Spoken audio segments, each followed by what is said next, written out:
It's Monday. It's a new month. But will it be the same old market by the dip? Not much earnings this week, right? Kind of holiday trading, peak earnings season's over. We got some stocks moving off ratings here. We'll have Tim Quast at 8:35 to get his look on the markets. Christian Fromhertz back in the house. Michigan beats Ohio State. We're fired up on Monday. It's pre-market prep. The volatility right now is really incredible. Wow, look at that consolidation on the upper right chart. You know what we've seen this earnings season? Some of these expected moves get even more violent. This is why I have switched my strategy 10 years ago. And if you're chasing, you're in trouble. All right, strong close on Friday. Give it a little bit back, only $3 off that all-time high. Closing high. We're down 3 handles, 60.48.50. How's the buck doing? Buck's up 41 cents, trying to end a 3-day losing streak. TLT down 42 cents, 93.55. That's off a nice rebound. USL, let's call it flat here, up 19 cents at 71.80. GLD, give it back a little bit from Friday, down $1.59, 245. SLV down 21 cents at 27.71. Bitcoin futures, it crossed the futures, that is. It crossed 100K a few times, but having trouble there on the futures. We're down $2,515 at 95,850. We have Triple D in the background, still trying to get rid of that cold. And we have Christian Fromhertz, who got Friday off. Hey, Christian, let's add you to this day. Oh, Christian's coming. Christian just getting his headset. He's coming right back right now. He's here. He's getting his headset. Right. He's on. Morning, guys. Morning, guys. Christian, welcome back. You had a couple days off. Good Thanksgiving. Oh, great Thanksgiving, and congrats to Joel's what a game by Michigan. So so it was very nice. Spent a lot of time with some family. That's what Thanksgiving's about, and ready to go for a new month. Let's go. That was second. Joel, just sum up the game. Sum up your feelings. I mean, this was, your biggest game of the year, obviously. Biggest game since you guys won the championship last year. Sum up how you're feeling right now. Go. It has to be one of the biggest upset of Ohio State in my lifetime. The second biggest upset, and this will be the rest of the show, was 1969. Ohio State was ranked number 1. They were riding a 35-game winning streak. They were being compared to the Minnesota Vikings and the top NFL teams.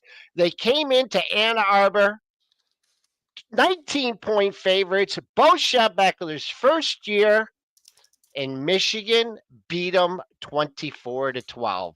One heck of a game. And there was a great Michigan announcer back then, and he made up, he had a saying. Now, Christian, you might know this one. Dennis, no way. AB, no way. But do you know what else happened in 1969? And the two things in the sports world, and then one thing in the world. What happened in 1969? 1969. Christian, I'm going to lean heavy on you. Geographically. I don't know. I was going to say maybe something with NASA. Some kind you got that? Was it the moon? Did we land on the moon? You got the non-sports one. Okay. Sports one. 1969. Was that the Mets? The Mets one? Oh, Christian, you're getting a raise. Holy. And what about He's getting a raise from nothing to nothing? We all work for nothing here now. And what else? Oh, is this something else? Yes, there's another sports thing. I don't know. You got me on that one. It rhymes with Mets. The Jets won their first. From the Mets to the Jets to the man on the moon. Wow, everything Michigan happened that 24. Year. What a year. Ohio State 12. Yeah, Lombardo 141 got it. Yeah, Bob Ufer made up. You know Ufer, Dennis. Did you know Ufer? No, No. No, all right, I'll have to play some of his tapes. Unbelievable. But people don't come here for sports. No, when you start leave. You're losing people. The numbers are going down. Stop talking sports. Start talking stocks. So let's just talk. And I think we should just jump right into Tesla maybe here because we're getting the market structure talk with Tim Quast when he comes on here at 8:35. I'm going to save some market structure talk for him. But we've got a couple Tesla notes here this morning, and a couple of them are really interesting here. So over the weekend, first the fundamental news.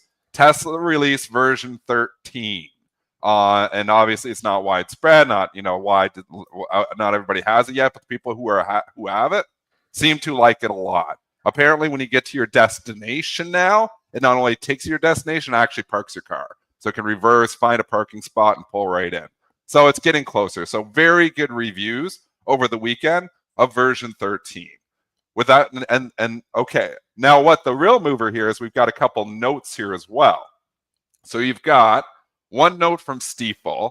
I'm just going to go try to grab it here right now. If you have it, Christian, you can beat me to it. Stifel raising their price target to 411. So Stifel was already bullish. They're raising their price target to 411. But what we also have street high, by the way, that's a street high price target. Street high price target 411. What we also have is Roth, and Roth was at neutral or hold. They are upgrading to buy, and their note is called "The World Changed," which is what we've been talking about on this show for a while. So I just want to sum up before we go into the note. Here's your rating summary for Tesla. There are 27 buys on the street, 23 holds, and 16 sells. 16 sells, which we talked to the Brentster before on the Benzinga news desk. I talked to him about this, 3-4 months ago? I said, how often do you see 16 sells on a stock? He says he covered news at Benzinga for 10 years. He's never seen it before. Never seen that many sell ratings on a stock because one, the street doesn't usually like to have sell ratings on stocks. And two, there never, a stock as widely covered as Tesla has, that many sell ratings.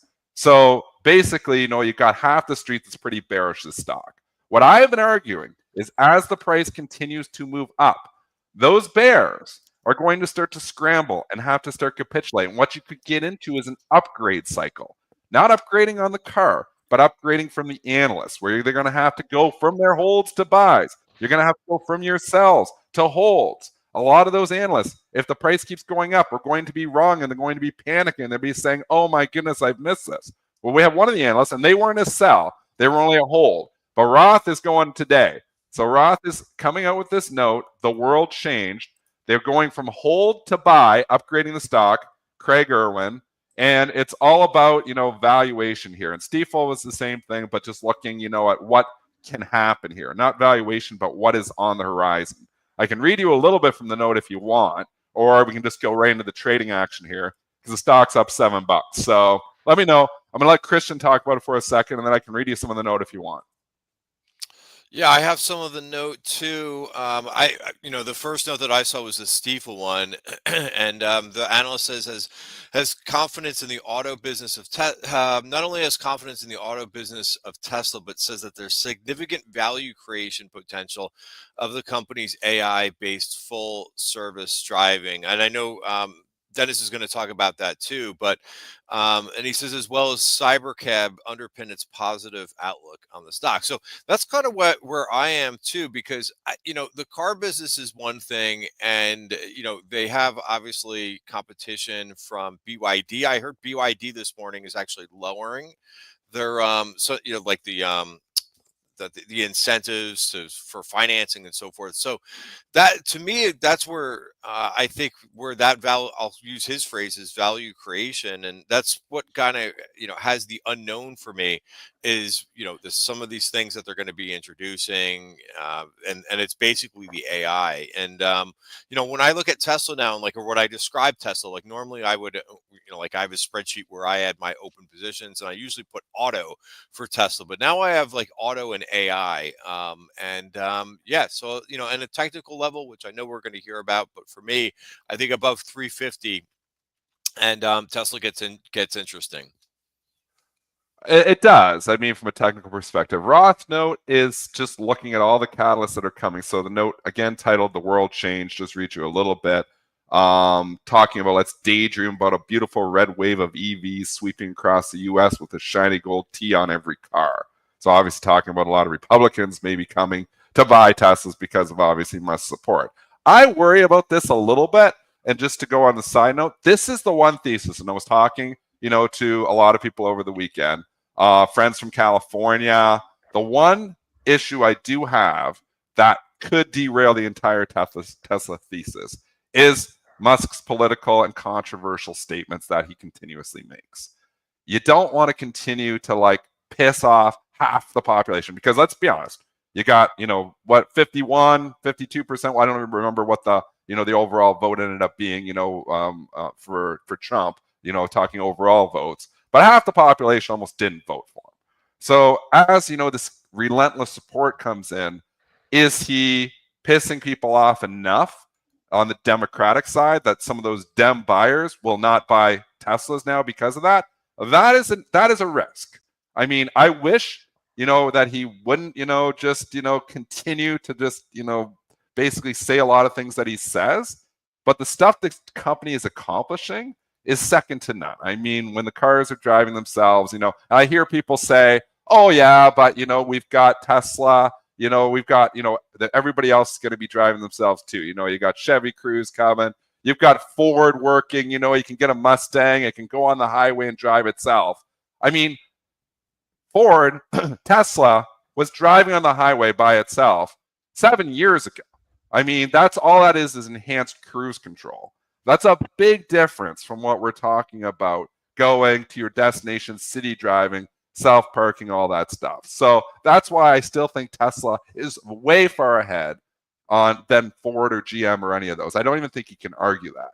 So the question is, where do we go from here? Because there's a lot of good news priced in. The stock's trading 100 times earnings now. Seemed a simpler trade down at 180, 200 when it's 60, 70 times earnings. But you're now over 100 times earnings. It's been a pretty impressive run. The question is, can the news flow cycle, which continues to pound, and continue to, obviously, it seems like every weekend we get some type of good news. Does that continue to drive, the price higher? That's the question. Joel, technicals on Tesla. One technical, one fundamental here. Dennis loves one number. I'm going to split the two highs from the 22nd and the 25th at 361.53 and 361.93. I'm going to call that 361.73. Not even going to draw a line up there or stars, because you all know what that means. That means it's a 4-star here. So play it up to there, a break out of there, boom. Maybe you get the next monthly high, which is closer to 400. I do have a little bit of a fundamental note, Dennis, on your FSD. Yeah. I'm looking for a new car. Fine. Okay. And I've been having a debate with the head of the investment committee. Uh-oh. And I said, I don't need a car because of robo-taxis. Well, that's some truth. I'm not going to need one. Why? We can cut down on our insurance costs. I don't go that many places. And she thinks I'm absolutely crazy. She thinks that robo-taxis and well, not so much FSD, but robo-taxis are so far away. It's such a non-reality that I still need to get a car. It's a lot. It's a ways, Joel. We're not getting there next week. So let's have a realist conversation here, and then we're going to move on from Tesla. But it's not happening next week. But the regulatory hurdles are going to be easier under Trump. And are we there in 2 years? Maybe, maybe not. I mean, but it's not coming next week. So that's the realist. But the thing is, and what I have said for years, is that when the story is hot, you've got to not even care about fundamentals. So if you're trading this saying, I'm going to short this stock because this valuation doesn't make any sense, and the other car companies are going to catch up, and Waymo's way ahead, and robo-taxi is never going to happen. The problem with that is the story is hot right now. If you're going to take that thesis, I would wait for the story to cool off, because all I'm doing every weekend, I hold my Tesla core position, and I've been buying Tesla more shares every Friday night and flipping them out Monday morning because it seems like over the weekends we just keep getting more good news in Tesla. Rewarded here once again. P&L speaks for itself, up another 2%. So that's just an extra 2% on top of my long-term holdings that I don't even touch. So, I mean, that's, how I'm approaching it is right now, the news cycle for Tesla is very good. It could change in a day. Maybe they come out and warn. Maybe no Democratic voter is ever going to buy a Tesla car again, and that's going to show up in the numbers. Stuff can happen. But as of right now, I mean, if you're trading, it's hard to, bet against, this news flow cycle that we have for Tesla. We have 2 more analysts coming, and obviously moving the stock. And you have the version 13 coming out looking pretty good. So if you are bearish, I would at least wait until you have a reason to be bearish, until the story starts to cool off. When the story cools off, maybe valuation matters. Maybe FSD is not going to work. Maybe, none of these things going to happen. I'm betting that it does. That's why it's the biggest holding in my long-term portfolio. Yep. Eyeball test, there's more on the road. There's no way that you could, based on the eyeball test, there's more on the road. I just want to know if anybody is bottom fishing against Stellantis today. Carlos Tavares out, resigns as CEO. Oh, my Lord. Wow, you talk, I mean, even Ford has perked up a little bit. Nothing great. GM, where Dana works, that's been a stud. Got hurt on the Mexico stuff.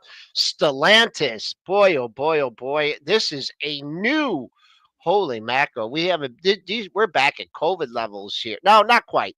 Not quite. Are you tempted to buy the dip in Stellantis? No. So this is the other issue. What is happening with Legacy Auto? Ford cannot go anywhere. P's 5. How do you go wrong with Ford? You can't. Stellantis. How do you go wrong with Stellantis? These cars are so cheap. The valuation's just a fraction. It's a little speck of dust compared to Tesla's valuation. Because if Tesla does solve FSD, none of these other cars have it, that's a big deal. It's like, what do you mean your car? Your neighbor's car is driving itself. Well, what do you mean? My car doesn't drive itself. Why don't I have that? Oh, well, you can drive yourself. It's just on the highway, though. It'll keep, you can go right there. Go to the highway. You drive yourself all day. Well, this isn't the same thing. It's not even close to the same thing. So honestly, the legacy autos are falling behind. Waymo, a different story. Yes, I can get them behind the Waymo. Waymos are on the street. They're doing stuff here. But let's be honest. Waymo is not mass producing cars and selling them to every person in the whole world. Robotaxi is not the big deal. I've been saying this for a while with Tesla. It's not about robotaxi. It's about everybody not having to do the monotonous thing of driving themselves. That's the difference. So you buy a Tesla, you don't have to put in the robotaxi fleet, but it's pretty cool to be able to drive yourself. If you can do that in 2 years, fall asleep behind the wheel, you can't do it in a Ford, you can't do it in a Chrysler, you can't do it in a GM. That's a big deal. And I think that's why the valuations are what they are. That's it. Okay. Should we get it? Oh, you wanted to save the educational imbalance segment for Tim. We'll talk about Tim Quast. Okay. Yeah. Okay. All right. The chat's getting mad. Too much Tesla talk. So we'll move on from Tesla. Okay. Christian's done with it too. Okay. So let's go. Other stocks. Let's do the little UMAC. People want to talk unusual machines because people are all about making not 90% in 7 months. It's not good enough, Dennis. We want to make 500% in a week. That's what we're here for, 500% in a week. Because that's what UMAC is basically up in a week and a half from $2. Oh, no, sorry, 900% now because it's up at $23 now. So UMAC trading up another 23%. We were live on the show that day, actually, when this news broke about RFK being on the board. And it went from Trump's kid. Was it Trump's kid? Oh, sorry, not RFK. Yeah, I Freudian slip. But Trump's kid on the board. Donald Trump Jr. on the board. So 9 to 7. It actually ran from 6 to 9, pulled back to 7, and that's kind of the time to get in. It's continued. I mean, this is the cycle where retail, you're in this period, December, retail stocks get hot. Yes, Tesla's one of those as well, but retail stocks start getting hot and they don't cool off very quickly. I mean, this is just an incredible move. Unusual machines. You could call this move unusual for the stock, but wow, it's a huge move. Probably the story doesn't end, great, but who knows when it ends. Right now, story is hot. People are all over it. Algos are over it. Retail's over it. Stock's just going crazy, up another 24%. Christian, how the hell do you trade something like this? I mean, these names, I mean, it's very much what we saw on Friday too, where it's just a lot of the momentum growth stocks like this that, that are trading either, $10, $20 that really have the momentum. And I think, just a greater point too is, are these names going to continue to run? I mean, if you look at things like Rocket Labs, if you look at things like IONQ, these are high momentum names. And you look at these stocks and you say, oh, geez, they're up 30, 40, 50%, over the last 2 months. But I was just astounded that the Friday's price action was very much like, this is where the hot stocks are and, and the momentum. So, it's no longer the big cap tech. It's more of these things that it's more of to your point, story stocks, which I know that Yes. you talk a lot about. So right now you've got stories that are just flying right now, and we enter another strong seasonal month. So that's where my focus is. For the time being, is like I'm not going to try to pick the top in any of these names. I'm just going to say, hey, the momentum is here with this, and have a couple of these names, on your watch list, and be able to kind of trade versus a level. Great point in the chat. Carmen saying don't chase doesn't work anymore. This is actually an accurate statement. There are times to chase and there are times not to chase. When you start getting into this retail frenzies, chasing works. Overall, I would argue the majority of the time chasing does not work, but there are periods of time where you just have to blindly sometimes chase. Maybe it's not even chasing. Maybe it's a bang, little check back. Okay, I'm buying. Boom. That is kind of chasing overall, but you're still getting a check back there. That's how I try to approach it. But I mean, this is the kind of market that we have moved into. To Christian's point, is story stocks are hot. Stories are hot. People want the next hot story. So you see the next thing, that comes out, some small cap AI, let us know, chat. I mean, it was somebody that gave us UMAC. That's why we do the show. It's such a great community for everybody to just share ideas. And I wouldn't have noticed UMAC. It's not in my filters. I don't trade unusual machines every day. But somebody mentioned it in the chat. We checked the news. We're like, oh, this is a mover, and it gives you an opportunity and it gives everybody else an opportunity to get in that day when it was $7. I mean, now it's 4 days later, 3 days later, and it's 23. At this point in time, it's probably gone too much for me to even touch it at all. So I'm not advocating to chase, but I'm saying anybody who chased it yesterday, chased it or chased on Friday, chased it on Wednesday, obviously being rewarded for it. So at this point in time, chasing is being rewarded. It's not all the time, but there are pockets of times in the market where chasing does work well. Quick programming note: AB went to St. Louis over the weekend and hit some snow, so he is driving back this morning. So, got a couple quick things on AB there. So we'll move on from there. Our next, I mean, there's some ratings moving some stocks today, Dennis. In the lack of a lot of macroeconomic news and earnings. Ratings, and let's go to Goldman Sachs here. I would say not to Goldman first. If we're going to go to ratings, let's go to the biggest one of the day. And the biggest one of the day is JP Morgan downgrading Upstart to sell.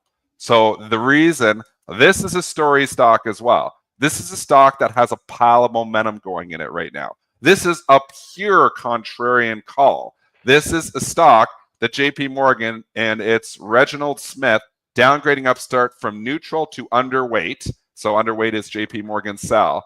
Price target of $57. So they actually did bump up the price target because it was 45, or they were neutral before, and it just had such a run.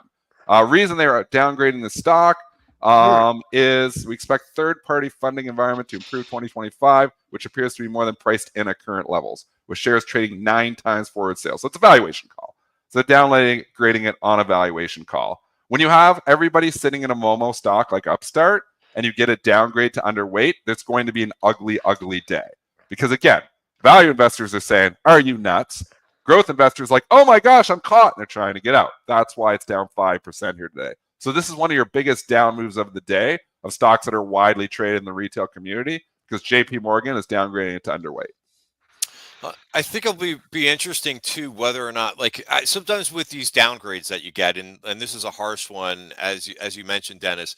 I think it's almost like waiting. I tend to, like, for a bad earnings report, or before I'm going to jump in, I usually kind of wait. I call it the 3-day rule. Mm-hmm. Sometimes I use that for these brokerage reports too, when it's a nasty one like this. But I would keep an eye on it because this is right in the wheelhouse, as you mentioned, of growth names, and let's see whether this one gets bought. To your point too about, like, the chasing some of these momentum stocks, like, you have, like, there is some sense of chasing that I'm doing with some of these names too, because they're the ones that are flying. But I would also advocate too is taking some profits, like, even if it's a little bit on, where you get into a name and you're feeling a little bit uncertain because you're chasing a little bit. It is very important to take some off the table and not just sit with these momentum names thinking that they're just going to keep going up and up and up. Don't be greedy. Take some money off the table, because when you do that, then you have the ability to say, like, on something like this, this is called being unlucky. Like, if you're looking at these 10 or 15 momentum stocks that are moving, and unfortunately you're in the one that gets downgraded, right? That's unlucky. But you want that flexibility of, like, hey, I took some profits. I took a third of the position off. Now, in the next, either today or the next couple of days, if you still like the stock, you could put that third back to work a little bit cheaper.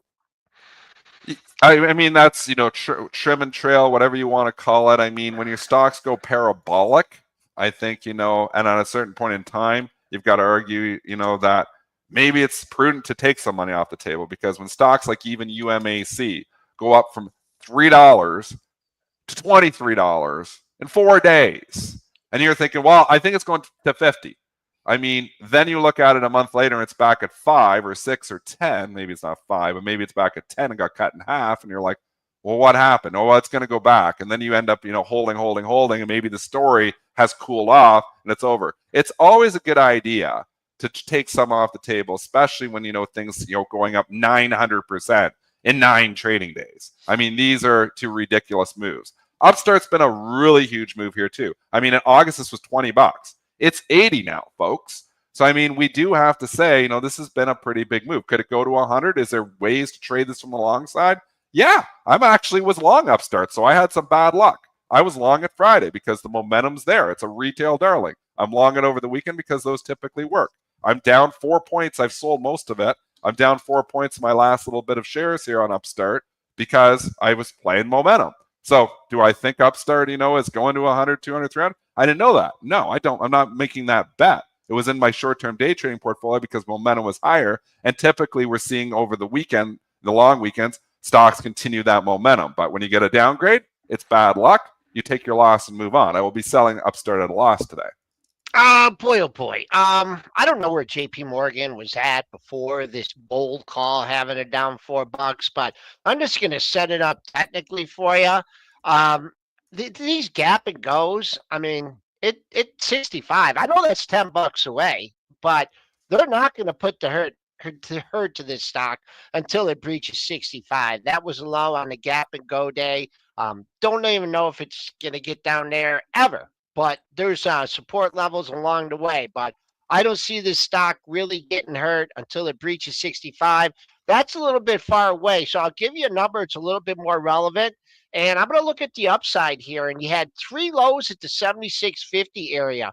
The onus is on the bulls now to get it back up to that area, fill the gap, and then in 3 or 4 days, they'll be like, what was JP Morgan talking about? What do they know about this stock? So that's what I'm looking at on the upside and the downside here in Upstart Holdings. Pre-market low, you've already got a nice bounce off the pre-market low. Pre-market low comes in at 73.78. So keep an eye on that. Not sure if that doesn't really coordinate with, yeah, it does. It coordinates with your 4-day low at 73.94. So there is a look at Upstart. So many companies reporting this week. It's funny. It seems like we never get out of earnings season anymore. It seems like it goes forever. But, Zscaler tonight is the only one here tonight. But I just want to give you a quick list. Christian, cherry pick whatever you want from this list. I'm going to just rhyme them off. What's reporting this week? So we get Zscaler tonight. Tuesday, we get Salesforce. We get Marvell. We get Okta, which got upgraded today. We also get Box. Wednesday, big day. We get Chewy, Dollar Tree, Foot Locker, AVAV, obviously a stock that I've had for a long time in my portfolio. PVH, AEO, 5 below, Sentinel 1. Thursday, Sentinel 1 downgraded today. Thursday, we get a huge day. The names on Thursday are crazy. Lululemon, Alta, UiPath, HPE, DocuSign, Viva Systems, Guidewire, GWRE. We get Asana. We get Signet. We get a bunch of Canadian banks, TD, CIBC, and BMO if you trade the Canadian banks. Kroger, Signet, Dollar General. We never get out of earnings season here, but we've got some major tech companies reporting here, Christian. Where do you want to go? Well, I think considering you mentioned Block or Square, as I still refer to it, Square actually got a positive note this morning. Okay. Block rises as Bernstein calls best new idea boost price target. What do they know going into earnings? They what's the price target that they put on this? I think the average price target is 92. Just breaking in for a second. I'm going to break. Yep. Intel CEO out. See it? Yep. Breaking right now. Out time. Intel CEO. Sorry to interrupt you, Christian. Intel CEO out here right now. I'm actually trading it right now because I was long the stock just in my trading account. I'm selling a little bit into it. I still have some Intel in the long-term portfolio, but I had it overnight. Get a 4 or 5% pop here on that news. I think I ring the register a little bit on that. So I just sold out my Intel at 25.10. Intel announces CEO retirement. So Pat Gelsinger is out. So he's retiring. Obviously, the market was fed up with Pat Gelsinger here, Christian. I think, it's got to be a little bit of like a kick in, a little bit when you see, you announce your retirement and the stock rips up 4% almost instantly because you announced your retirement. Very interesting, though. Intel CEO is out. Did they say who it's going to be? I'm just reading through the release. CEO Pat Gelsinger is out. Has named 2 senior leaders, David Zinsner and Michelle sorry, I'm saying these wrong. Holtas. Michelle Johnston Holtas as interim co-CEO officers while the board conducts its search for its new CEO. Yes. So they got a couple senior leaders going to run the company till they find the new CEO. So out is Gelsinger. Wow. Big news. Do you think this sets the company up so that it's easily for sale? Oh, nice. Who wants to buy it? I mean, it's lost its way so badly. There's a pile. I'm going to the fundies. There's a pile of debt still here. Let's go check out how much debt's in Intel. It's just a pile of debt. So if there's $46 billion in debt sitting on the books, that's not nothing. I mean, $46 billion on a $100 billion company. There's just a pile of debt there too, Christian. It makes it hard to swallow that. So I don't know if it makes it a target, but it gives investors hope that, hey, obviously under Gelsinger's leadership here, this hasn't been a great run for Intel. So I think we're at this point where, they're just hoping anybody can right the ship here. I don't disagree with I mean, I agree with both of you on this one. Definitely the debt makes it, almost unbearable to take over. But if you're seeing something coming down the pipes here, like a takeover, like, he's been running the company into the ground for years. Why did he decide to step down today? I'm just saying. So I'm going to go with both your points here. Very interesting area here for Intel. Don't know if we're going to get there today, though. You got a triple top above $26. Let's just call it $26.40 for simplicity's sake. That's still a buck away. If in fact it gets there, I'd give that major resistance, and then you start to look into the gap. But whoever's taking over, they're not going to help out today or tomorrow or next quarter or 2 quarters or 3 quarters. So you're just, the speculation that maybe he's stepping down because he knows he's out anyways, especially if the company is taken over. But I was just wondering, if I resigned from PreMarket Prep, do you think we would go to 10,000 concurrent views immediately? Oh, he's going to just jump? No, everybody would leave. If you left us, we would be lost without you. It'd be one nonstop rant. Christian would get fed up with me talking. It'd be unbearable to just listen to the Dennis Dick show. And Christian would leave and then would just be stuck with the Dennis Dick show, and it would be unbearable here. That's why we bring Christian in, because Christian brings so much logic and everything, and he shuts me up for a few minutes as well. Okay. Christian, you were talking though before I rudely interrupted you, but I had to do that on the breaking news. You want to jump into Square, so jump into this note because Square is moving. What day do you have Square? What day do you have Square? No, it doesn't report this week. He just wanted to say the note. It already reported. Okay. He just wanted to say the note. I thought you said block. I thought you said block report. No, Sentinel-1. Box. He said box. That's why you don't say your name. Now we confuse you with box. So quickly, and then we got to get Tim Quast. Tim's coming on here. So quickly, just thoughts on Square. I'm calling it Square forever. Yes. Square box. So you got a nice note this morning by Square, and it is a company that I had on my watch list this week. If you bring up the chart there in SQ in Square, it's been a nice mover, and it's kind of come in a little bit, and that's kind of what I'm looking at this point. Looking at some names that are forming bull flags, right? And because again, you look at that. So the difference between the top right and the bottom right there is that the bottom right, we're trying to this stock is trying to come out of a base. And then when you look at it in terms of a smaller viewpoint, hey, you've got a little bit of a dip here. And then what you want to see on these like flag type patterns is for the price to start to turn back up and to continue to go higher and take out that previous short-term high. It's been a nice move, and I'm looking at PayPal too. Both these stocks, maybe they were classified as crypto stocks. Trading at the highs of the pre-market session, right up here, 91.50 and change is your pre-market high. What are you going to look at? You just got to look at two highs in here, and the next daily high coming into play is your high from last week. 92.51, and then double top at 94. So see if you get up to those areas today. Right now, good momentum in SQ. Check back after the big move, consolidation. Dow gets the catalyst.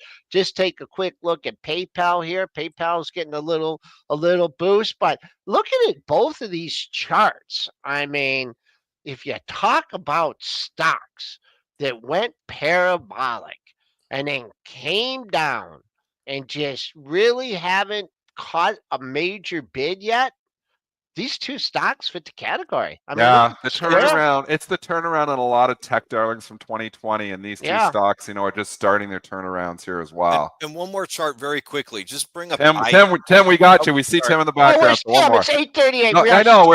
I'm trying to keep you on track. We don't have AB to interrupt here. Christian wanted to say one more chart. Give it, because there's one more chart. Just Fintech has been super hot, and you can look at the iPay ETF and look at what that has done recently. To your point, a lot of stocks have been recovering. That's it. Yeah. Okay. Can you run this, Joel? You know how to run this banner without AB? Yeah. Special guest? I don't know if I can do anything with keep talking and talking and talking, and then I lose track. You were talking. Go. Okay. Run the banner.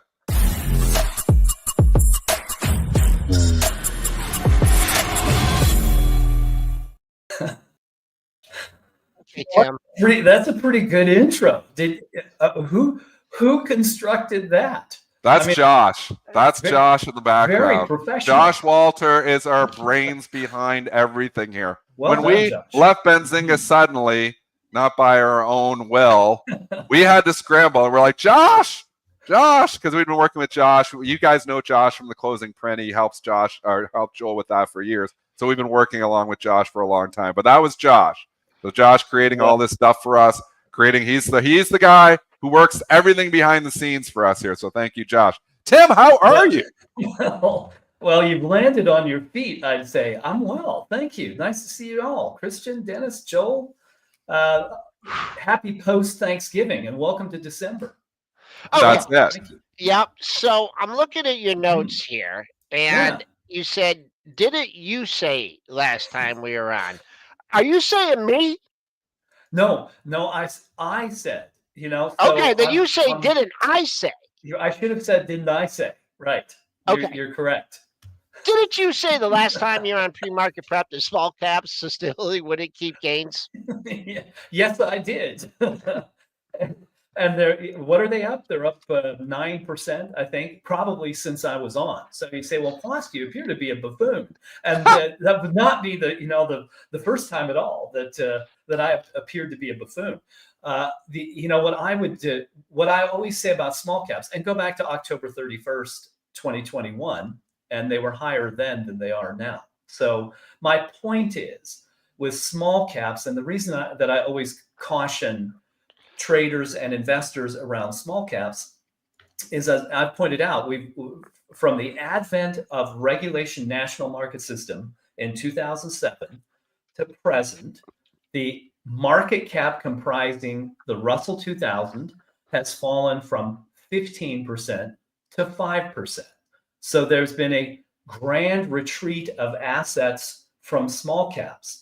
And if there isn't money chasing the group, it's going to be hard for the group to sustain gains. There's no question that you can have pops in short periods of time, because an increase from BlackRock of 10 basis points of assets being directed at small caps can juice the entire index. But overall, it's very easy to give all those gains back. So it's not what I would choose to trade. That's all. I would much prefer liquid securities where 95% of the assets are, which is the Russell 1000, and you concentrate in things that you can get in and out of. So that's my that's not really a mea culpa, Joel. I haven't changed my view that it's still better to avoid small caps generally, because they're not what money is choosing to buy. Okay. Did the last time you were on say that the Trump trade didn't have any legs after all? Are you picking on Tim today? It's taking body. This is horrible, Joel. Tim makes fantastic calls all the time. Joel, I'm the we're Mike going to kick you Tyson off the show. Jake Paul. He gave me this fodder, Dennis. Yeah. You gave me this fodder. Holy mackerel. Tim makes such fantastic calls all the time. He called the two that he didn't. So, with the Trump trade, and, when I was on, I did short that. And it was probably my second best dollar return trade ever. It is, the bounce rate, you can't stay in those things. Yeah. And I didn't do it because I thought, the Trump trade out of the election would suddenly end. I look at supply and demand. To me, traders and investors, but I would say particularly traders, we are always playing probabilities. Yes. We want to stack the probabilities in our favor. We're not guessing. We're not gambling. We're not, just taking wild chances. One of my favorite phrases is, always take gains, not chances. I don't always follow that myself, but the reason that worked out well is because broad sentiment and the supply side of the coin indicated that there was a very good probability that the market would give those gains back. That happened right after the election. Now, what's happened since? Well, supply in the market is at yearly lows. It is at levels we haven't seen since October of 2021. Now, I don't know if that's significant. At the time, that was the end of the pandemic bull market. I don't know if the same thing will occur here, but at present, demand is rising and supply is falling. So generally speaking, when those conditions exist, I don't care what market it is, the grocery store or the stock market, that diverging demand and supply tend to lift prices. That to me is why it's occurred. But we are at an inflection point here. This is, once again, I always tell folks that the market it doesn't move on expectations, it moves on consequences, and that defies the orthodoxy. We're told that the market reflects expectations of earnings. Well, that would be true if 75% of the money in the market were driven by expectations of earnings. 75% of the money in the market is driven by prices of a half second or less. Yeah. Passive models. And so here's what happens at the ends of months. On Friday, the half day following Thanksgiving, month-end options expired. Now, I think the trading around those things occurred ahead of Thanksgiving. And then today is what we call new month, new money. It's the first day of the new month. And do you have a mismatch? I don't think so. But those are always things you look at. You go back and look at the data over time, and you can see that demand and supply in the market move from derivative to derivative, monthly expirations to month end, monthly expirations to month end. You could go back to August and see this. July options expirations showed a big short. The market tipped over into August. It very quickly recovered and peaked into August expirations. And the point of this, traders, is to understand what are the things that create probabilities for you to succeed. And to me, those are the things that you have to watch much more now than earnings expectations. Or the ouster of the CEO at Intel.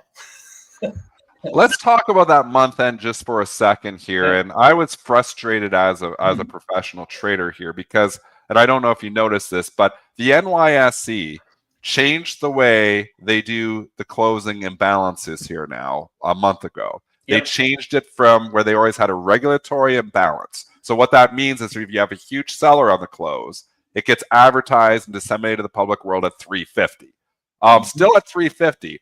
But if there was a seller on a regulatory imbalance of over 50,000 shares, you could offset that out with a simple limit order, limit LOC. You were allowed to send that order. Limit on They close. changed the way they calculate this a month ago to this significant imbalance. So now the regulatory imbalance doesn't matter. So you can have an imbalance of 60, 70, 80,000 shares, but you may not necessarily be able to offset it because the calculation is done differently. And what we saw on Friday was a number of stocks had huge sell imbalances, Wells Fargo being one of them. And if you can blow up that chart, Joel, just from the Friday close WFC, because I'm not seeing the move. I see cleanly on my chart, but I don't see it on yours. I might have to start sharing my charts too. Just show the move from Friday. Joel's gone.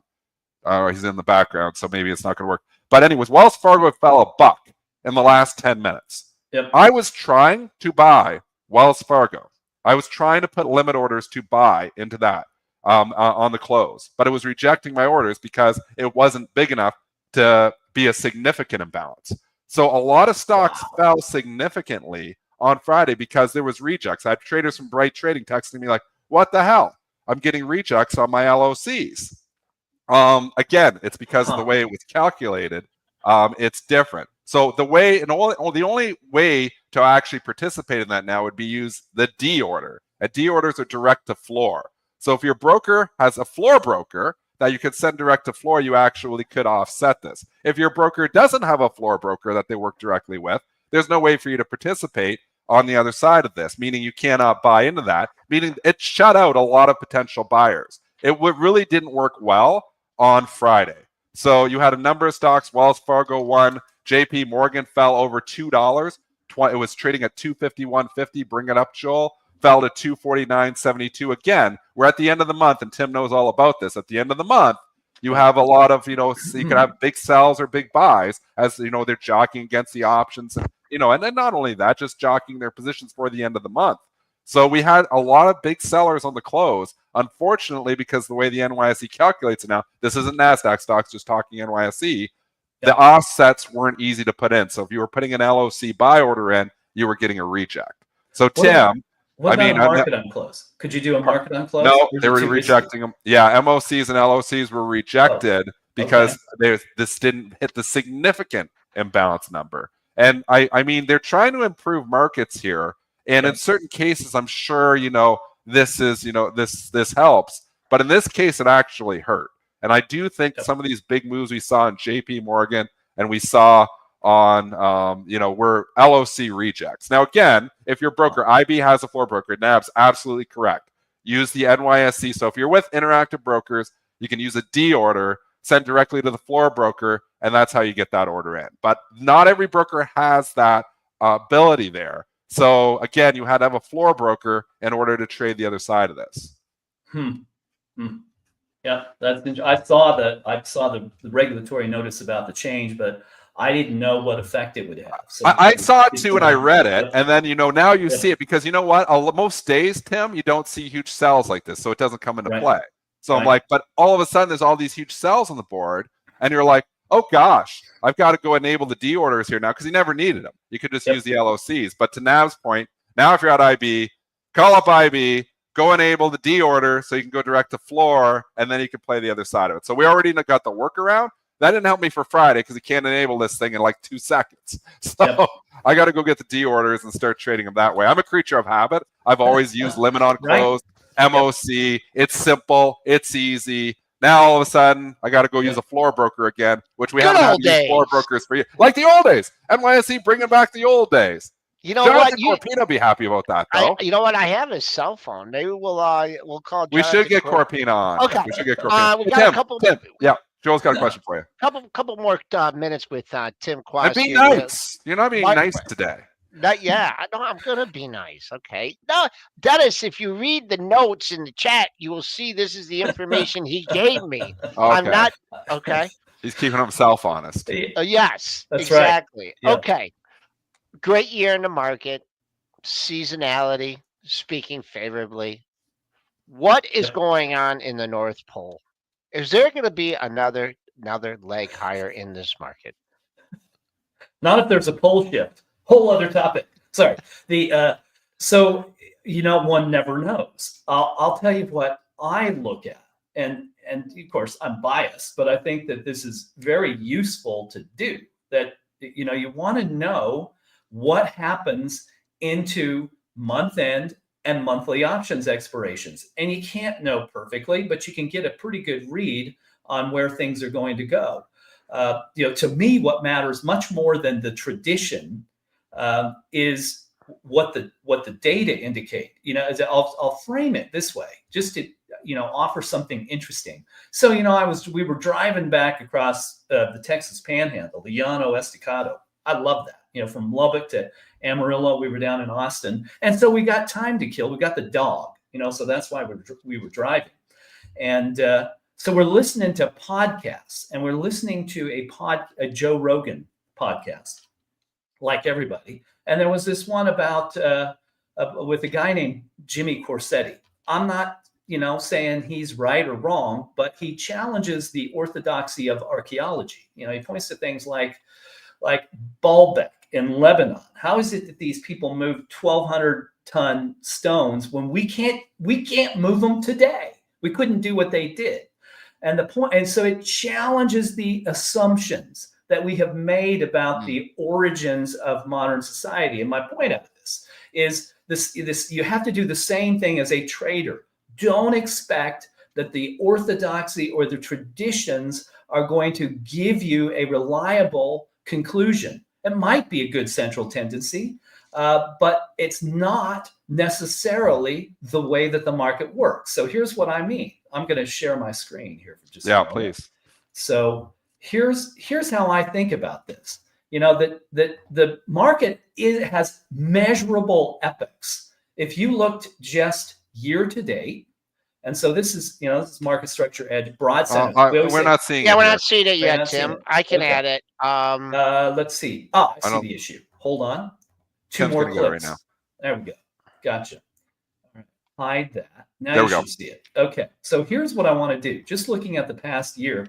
And so we always say, look at broad sentiment, the BCD. Look at broad sentiment, understand context. What is occurring in the cadence and calendar of the market? And then you trade divergences or convergences if you're trading short. And so this green part of the graph, which spends a lot of time between 4 and 6, and when it's above that red line, market has a propensity to stall or fall. It's very consistently true mathematically. When it stops falling and rises, the market has a propensity to rise, just as it did there at the election. There's the big election pop, but also right into options expirations. It's above the red line, so I could short that. Right? What's the mathematical probability that the market declines? Well, the market moves from green square to green square. These green squares are showing us the monthly and month-end options expirations. And the propensity of the market to bottom and top at those things is unbelievable. And there's a very logical explanation for that. Look at the tremendous use of derivatives, options, futures, swaps. Leveraged ETFs depend on swaps. There's an article in the Wall Street Journal.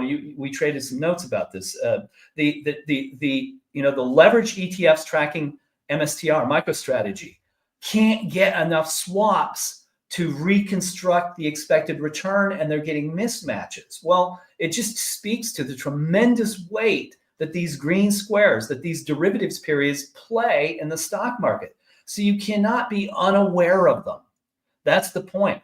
Here's what's driven the market. This is the rise of the S&P 500, here SPY as a proxy. Look at the supply side. We were 51% short at the beginning of September, and we're down below 46% now. It is a spectacular decline. It's one of the largest we've ever tracked in the market. So the good news is the market has firm footing because there is insufficient supply in the marketplace to handle the demand, which gives the market buoyancy. When it ends, it's going to be cataclysmic, I think. Now, I don't know when it's going to happen. That's the trouble. When does the meteor plow into the surface of the earth? I don't know. I'll show you one other interesting thing here. This is a look back at it's a 5-year look. So it's from December 1, 2019 to November 29, Friday, in the stock market, looking at supply and demand. And when you have a very strong period of demand, see that green part of the graph, it's popping above the red line a lot, spend a lot of time above the green line, the market rises. When that runs out of steam, you get a signal that probably things are going to change. This was a bull market. Apologies for my crappy little hand scroll there. Then here's a bear market. The bear market is the market stops spending time above 5 and starts spending a lot of time below it. And when it bottoms, could be the bottom of the bear market. So then you could go, what have we had? We had the in-between period in 2023, pretty good, but not great. But clearly the market was spending more time at 5 than below it. Then we had this great bull run coming out of the monetary policy change in October 31st, 2023. Where are we now? Well, we're very similar to the end of a bull market. I'm not saying that's going to happen. I don't know. There's no way to tell. But it's very interesting that the end of the bull market in the pandemic coincided with very low short volume. Well, we have very low short volume. We had a period where we really trailed the trend. That happened back here too. Look, again, I'm not predicting what's going to occur because I think the market is a consequence rather than a good predictive tool. So you have to understand what's occurring so you can project the consequence that might occur. I look at this and say, it could be that we're coming to the end of one. We're kind of overdue. But this is the point for traders. You got to understand these trends in demand and supply, the importance of derivatives. These are the things that help you produce sustainable gains, much more than whether companies report good earnings or not, in my view, because the market is heavily dependent on machines to set prices and passive investors to deploy capital. If machines don't set prices and passive, you and I in our 401ks, if we say, I'm not going to put as much money into my equity allocation, that will have a consequence, and it will show up on the demand side. So that's where I sit December 2nd, 2024. Hey Tim, good to see you. I have a question for you on Likewise, one of the groups that have really been lagging. There's been areas of tech that have been really hot, like software. Yep. We talked a little bit about Fintech too, which is part of tech, but what about the semis? Are you seeing anything change in terms of supply and demand with what's been going on in the semis? Because that is a group that, we're seeing a lot of areas that are at, if not at 52-week highs, very close to 52-week highs, but semis is not one of them. Anything new going on with that group? Yeah, it's interesting. If you want to look at why semis underperformed, you can see it. There was a heavy short of semiconductors at November options expirations. You can see, because that'll fall roughly, it's a week-long period options expirations are. They aren't just one day. There's a series that expire, then new ones start trading. Bankers square the books on the ones that expired and the ones that started trading, and then you get into clear air. And so if you go back to mid-November, the demand was peaked and so was supply. So then that's why you had this great underperformance. At this point, it has reversed. So their demand is back to 5 and supply is falling. That is, generally speaking, a bullish signal.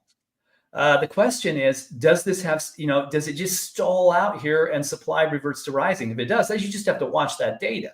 But there's a very clear explanation for why they underperformed. If you look at let's look at the best performers are financials, right? The year, financials are the best performers. Well, they didn't even drop below 5.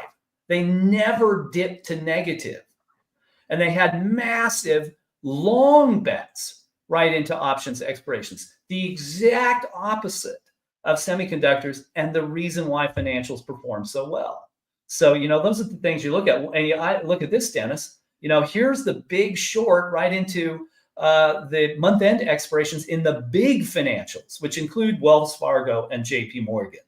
And you can see that if there's falling demand, even though it's bottomed, and I think all these shorts probably got covered, right? Maybe that's why those prices were down pretty heavily on Friday. But that, this falling demand, rising supply, that trade played out. I don't know what's going to happen next, but it's really interesting to see how well those supply demand signals give you an idea of what's going to happen. We've been on the line with Tim Quast. You know him. Market Structure Edge is his product. Go check that out. Market Structure Monday, Tim. A lot of fun. Started out very hard on you, but we came back. We'll be dialing you up real soon. Tim Quast here on PreMarket Prep. Thanks, Tim. Great to see you guys. Thank you. Thanks, Tim. Okay, so here we are at 9:01. Still Going got 5 minutes of overtime here because it's been such a great show. Obviously, go. You go. What do you want to do? No, I'm just going to say, well, we want to cover some more of the ratings here, too. I know you want to cover the Goldman ratings on the steel stocks. We can cover that as well if you want, or we can go wherever you want to go. Christian, let Christian take the lead here because Christian's got a bunch of stocks he wanted to talk. Well, one stock that I'm surprised is not up more, considering all of the box office hits that are happening, is AMC. Yeah, Disney's another one too. Disney's been acting better, but it was mentioned in the chat earlier. But there are, I think it's record box office hit for Moana 2. Taking in, I think, 221 million over the Thanksgiving weekend. And then you've got two other movies that are doing well too, which is Wicked and Gladiator. How come AMC isn't moving? What do you think? What do you see in the technicals, Joel? You know what? Well, just boots on the ground today or yesterday. I went to see one of those movies. What'd you see? I saw Wicked. Is it good? I think it's good. I wanted to go just to see what was going on at the theater and the box office and stuff. And then the Lions played on Thursday and Michigan played on Saturday. And, so I'm like, Lisa asked me if I wanted to go. So I went. And it was crowded there. I mean, the movie was good, a little too much singing, but it was very good. That's what it is. It's a musical. Ariana Grande, I mean, she's not bad for the eyes. So it wasn't bad, but I am looking forward. There's a movie coming out December 25th. I'm going to date myself here, and I'm sure the chat's going to hoot on me. But the Bob Dylan movie is coming out. Dennis, you know who Bob Dylan is? Yes, I know who Bob Dylan is. Okay, yeah. So I'm surprised. I agree with you. Disney at the high of the move. AMC, I mean, I got a cocktail there. It was $14, so I don't know why they're not doing better. I've been playing AMC from the long side here for a couple of weeks here now. I had some call options. They didn't work that well. I moved out of those, but I've just been buying the stock. I was like, why buy call options when it's a $5 stock? So what I've been doing on AMC is I've been going long it every night. So I go along, I've been flipping out the close or flipping out the open or flipping out the pre-market if it's trading higher. I've just been trading it from the long side. Some people will say, why don't you just buy it and hold it? I'm, buying and flipping AMC because one, I don't want something crazy coming out all of a sudden, and not being prepped for it because this is always the kind of stock that can just have something crazy come out here. I feel more comfortable with my overnight trading, which some people say there's more risk in that. I was long AMC over the weekend for all those reasons that I thought it might get a pop. It did. It wasn't a terrible trade. I sold a 501, 502, 503, 504 all this morning. I'm already out of it. 495. You can say, what's 6-7 cents? But I mean, when you're buying a $5 stock, you can buy a lot of shares too. So 1.2% isn't nothing. I mean, I just think, where like people are expecting the GameStop move here for AMC. Like people have been waiting for that, huge move that it's going to start going 5, 6, 7, 8. I don't know if it's got it in it. I'm not sure it's got it in it. Is the potential there that could happen? Yeah, you're in a retail-driven market, but this is a really fixed stock. So, I mean, it's been a slow, steady climb. It's been a pretty good move, Christian, really. 4.25 to 5. you're talking about a 75-cent move. Stock's up 15% in a couple weeks, so it actually has been a pretty decent move. I think we're just not going to get that GameStop move where it goes 5, 10, 20, 50. Yeah, now the apes win. I don't think. Dennis, look at Cinemark, where we had Alicia Reese on. Look at that Cinemark chart. I mean, that's been. I know that's been. Yeah, that's been the play, maybe. And that's maybe been it was IMAX. Cinemark. Yeah, the apes got it wrong. They should have been in CNK. Yeah. Don't say it. And now they all hate me. They'll be like, AMC's coming back. You can't say anything negative about AMC. I've been playing along from the AMC. Full disclosure. IMAX too. Yeah. IMAX too. The movie theaters are hot. Just AMC, you're right. AMC has been a laggard for a long time, but it's perking up a bit. It's interesting over 5. It's interesting over 5. Yep. Okay. All right. Now it is 9:05. Do we want to get the heck out of here, or should we just do the Goldman steel stocks real quick? Sure. We teased it a couple of times here. So you've got Goldman with a couple of ratings here this morning, and I don't have them in front of me. Not upgrading. They're starting new core at buy. They're starting CLF at buy. And there was another one in there. Was it US Steel just bumping the price target, I think? So bullish a couple of, CLF, NUE. I mean, CLF has been a disaster. NUE has not been great either. Is there a time here, Christian, I'll throw it to you first. Is there a time for steel here? SMCI breaking news here. We just got to cover it real quick. What is the news? The news here is that the Super Micro Board adopts recommendations of special committee coming from Christian Fromhertz. We are blasting off. We are 37.50 here.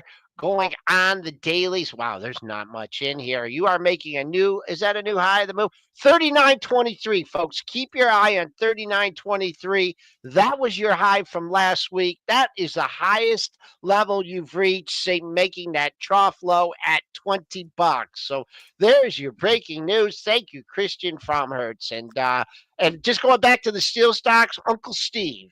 My daughter's Uncle Steve, he likes Cleveland Cliffs. He says he likes the management. So if you lose money buying that, you can blame Uncle Steve. So boy, oh boy, what a jam. Christian wanted to comment here. I know you're going Christian. Sorry. I was just going to mention that SMCI is also taking out they're replacing their CFO. So they're making some changes there.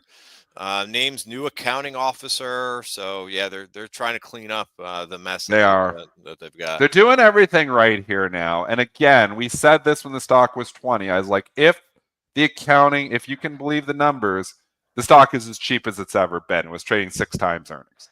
So I mean, it was a matter of like, is it a fraud? Is it not a fraud? If they're figuring it all out and it's not a fraud, the stock is still cheap. I mean, I'm not in it. Because accounting, I don't know. Like, it's hard to buy something when you don't know if it's a fraud or not. But, obviously there's lots of accusations out there. But maybe it's just a matter of not dotting the I's and crossing the T's. And if that's the case, the stock is still cheap. Okay, we are officially ending the show right now, 9:08, going overtime here on this Monday. What a great show, guys. Thank you very much. Tomorrow, Tommy Lackey Jr. is going to be joining us to give us his look on the markets. That's a wrap here on this Monday on PreMarket Prep.